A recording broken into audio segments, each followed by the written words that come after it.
apologize for what you feel. It's like being sorry for being real. Lil Wayne. Who is the real you? It's a question that seems simple on the surface, but it's one of the most transformational questions you will ever ask yourself. It's not about who you pretend to be. It's not about who the world expects you to be. It's about the version of you that exists when no one else is watching. The real you isn't filtered through the lens of other people's opinions. The real you is found in your values, your heart, your truth. The you that existed before life told you who to be. For many of us, life teaches us early how to wear a mask.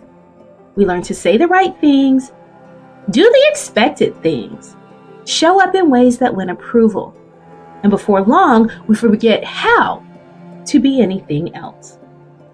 We become so good at performing, we lose connection with our authenticity. We chase success but feel empty. We chase love but feel unseen. We chase purpose but feel lost. Why? Because the version of us that's showing up isn't always real. But the real you?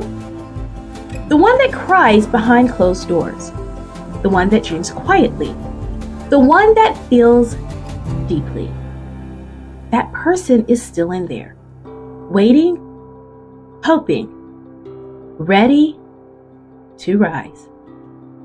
So let me ask you again, who is the real you? Are you hiding behind perfectionism? Behind a curated image? Behind the fear that if people saw the real you, they wouldn't accept you? Let me tell you something. The people who are meant for you will never require you to be anything other than real. Real doesn't mean perfect. Real means honest. Real means whole. Real means vulnerable. And that version of you has power. We've been conditioned to believe that our value comes from achievement, appearance, or approval. But what if your true value lies in your essence, in your willingness to be raw, to be true, to be you? You don't have to earn your worth. You already have it. The challenge is learning to stop abandoning yourself for the comfort of others. Some of you have built entire lives based on what someone else told you to be. A career path, a relationship, a personality. And while it may look good on the outside, inside, it feels like you're disappearing. But here's the good news. You can come back home to yourself.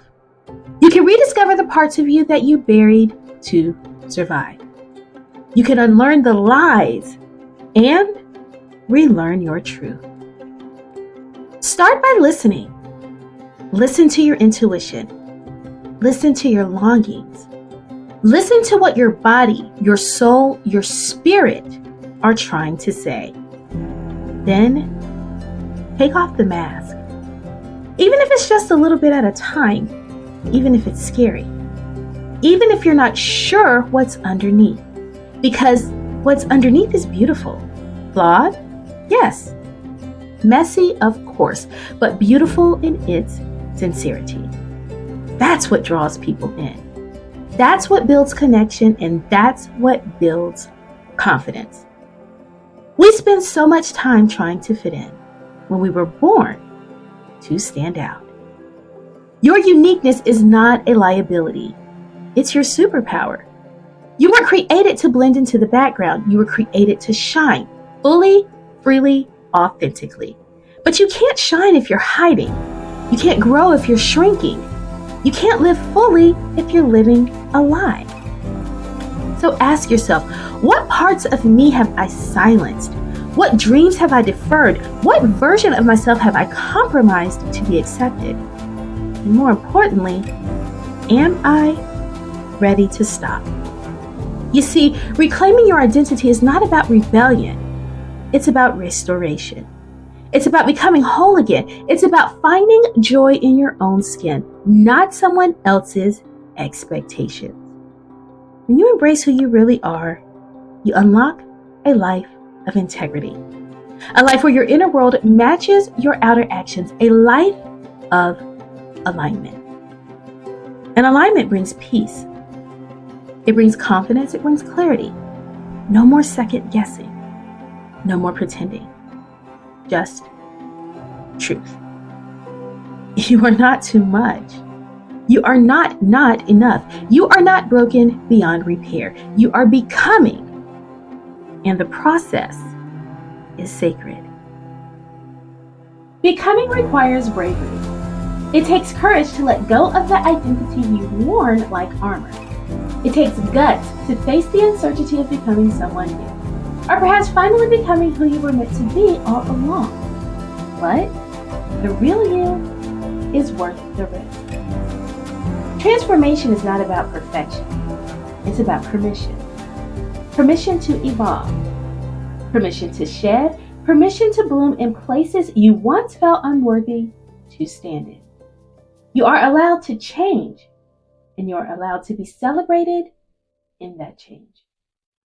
As you evolve, some people won't understand. That's okay. You're not here to be understood by everyone. You're here to be aligned with your purpose, and the people who are meant to walk with you will meet you on that path. Not for who you used to be, but for who you truly are.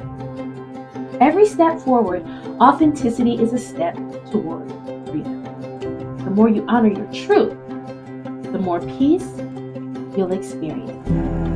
The more you embrace your voice, the more impact you'll make. Don't wait for permission. Don't wait for perfection. The world needs the real you right now. So today I challenge you. Be courageous enough to meet the real you. Not the you they like. Not the you they applaud. The you that lives inside your soul. Look in the mirror and ask, who is the real me?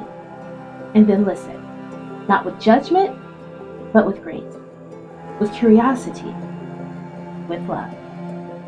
Because when you finally show up as the real you, the right doors open. The right people stay. The right life. You don't have to fake it anymore. You don't have to prove it anymore. Just be you. And let that be enough. You got this. Peace and blessings, Dr. O.